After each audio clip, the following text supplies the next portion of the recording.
السلام عليكم. معك سيدة منى عقيلة، المنسقة الولائية لدار المرافقة والإدماج لولاية البليدة.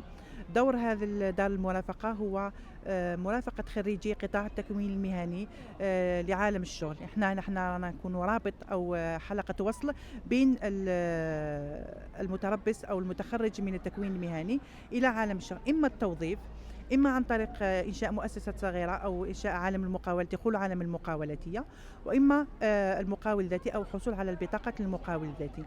احنا درنا هذا الملتقى اليوم اللي استدعينا فيه ممثل الوكالة من أجل توضيح بعض الأمور اللي كانت غامضة، لأنه مؤخرا تم إدراج مقياس المقاول الذاتي ضمن البرامج التكوين المهني لجميع التخصصات.